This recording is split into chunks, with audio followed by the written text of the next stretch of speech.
Good morning, everybody. Happy Monday, start of another week. And there's some stuff to unpack with this Seahawks team this week for sure. There's actually, I think, quite a bit to go into.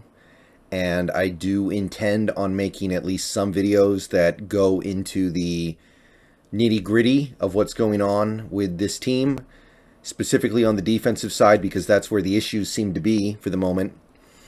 The offense is going about the way you would reasonably expect. You're going into this season with Geno Smith at quarterback, rookies starting at tackle, and very dubious wide receiver depth.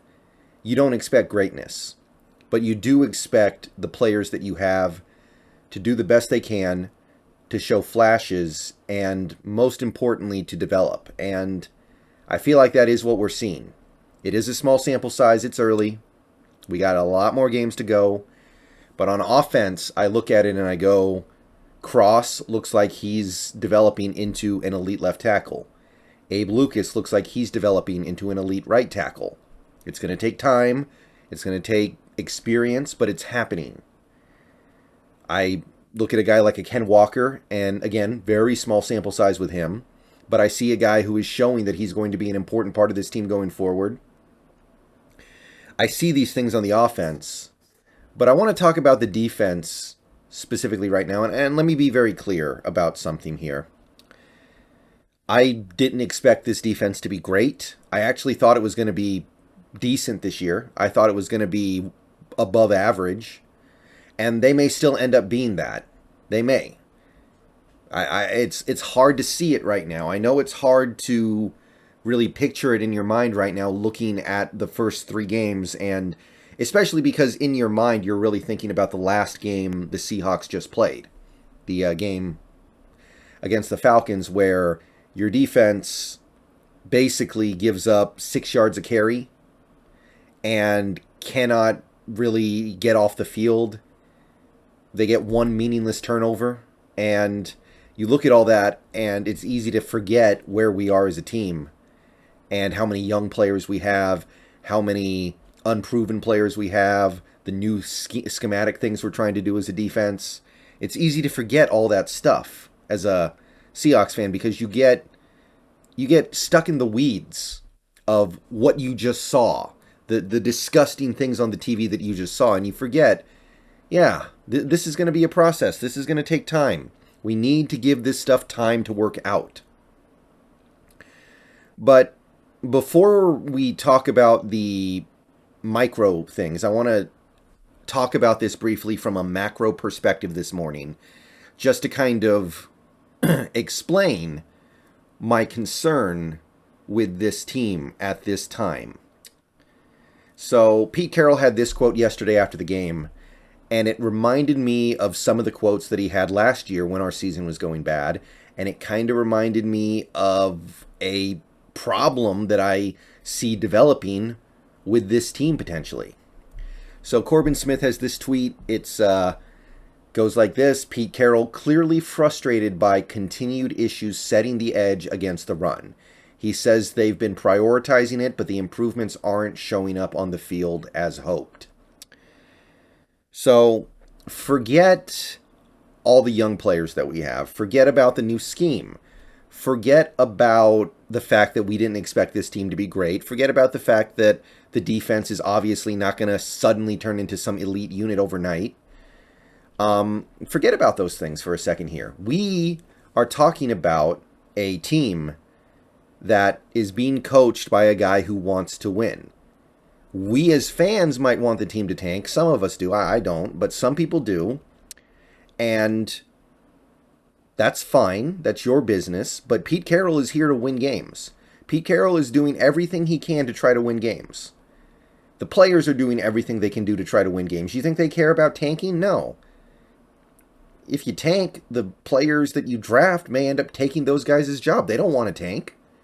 They want to prove that they belong on the team long term so they can get money, so they can get playing time in the future. So no, it's not tanking.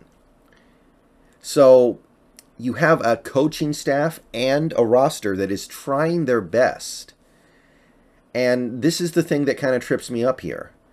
He says they've been prioritizing it, but the improvements aren't showing up on the field as hoped. That's what disturbs me.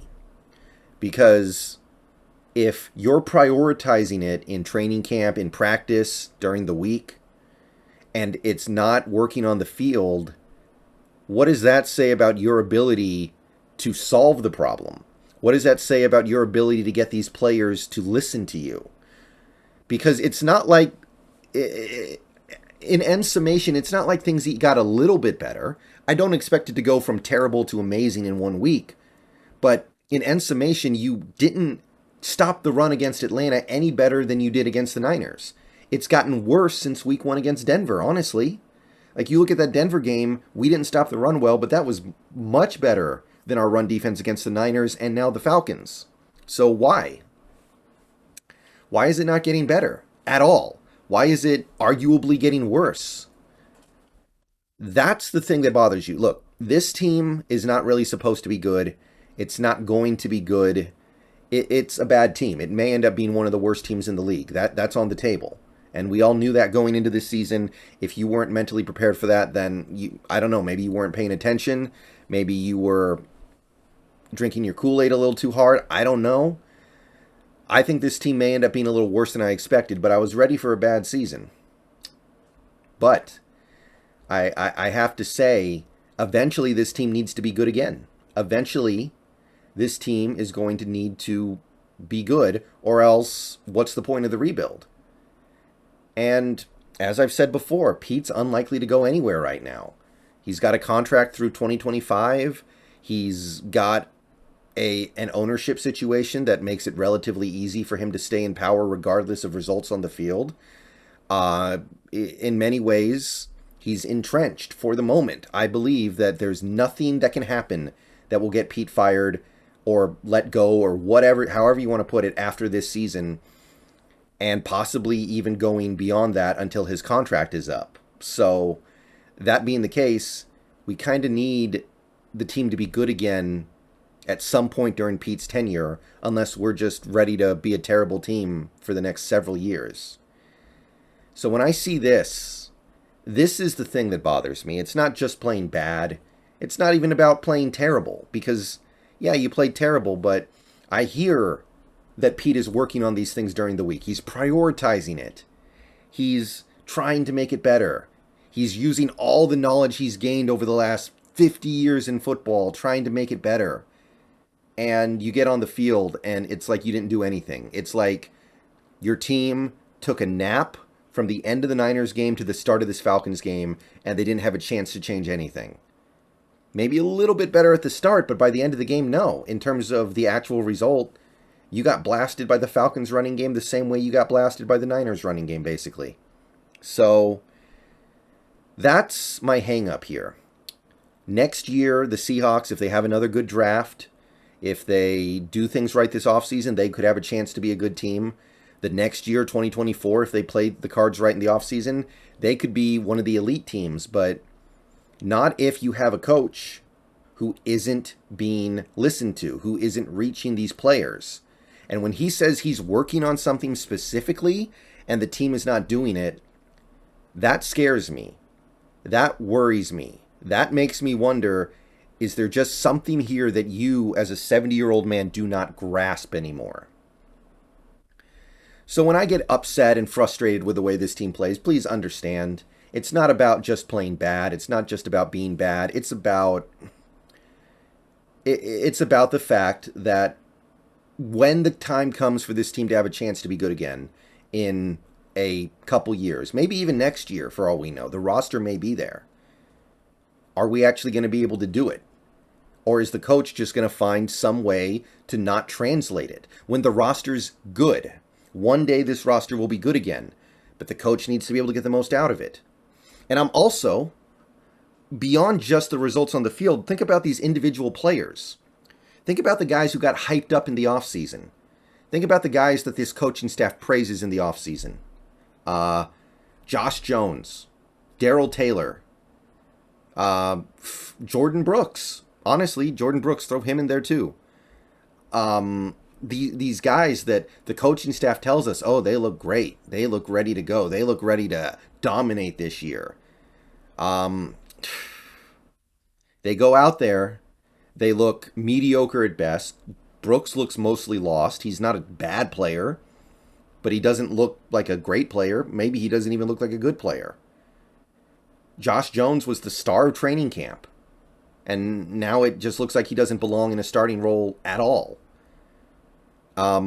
Most of these defensive linemen, with the exception of Al Woods and Shelby Harris, not really giving you anything. Not much of anything at all. So, does that tell you that this team doesn't know how to evaluate and develop talent? Like, is it just going to be a never-ending flood of players who come in, have a really promising first or second year, and then we fall in love and think they're going to be amazing in year 3, and then they just regress and never get there again? Because that's what it's looking like with Taylor right now. Because when Taylor started playing last year, early in the season, it was great. And then as the year went on, he kind of stopped producing so much, and I said that it was probably because he hadn't played football in a year, and he wasn't all the way back from the injury, and it was his first year playing in the NFL anyway. But now we're here, and he looks like a part-time player. So is this going to be a cycle where you get the talented player, he goes out there, he looks good in year 1 or year 2, and you're like, okay, year 3 is going to be the big year for him, and then it never happens because you didn't develop him right? Because that would be another big problem. That would also destroy the team's ability to be competitive in future years. If you can't develop your talented players, what are you going to do? But hey, we got 14 games left. We're going through it right now. This was bad. I'm discouraged with what I'm seeing from some of these players who I liked, but we're on the ride all the same. So let's see what happens. See you guys later. Go Hawks. Let me know what you think. And yeah, that's the concern right now, guys. That's the concern.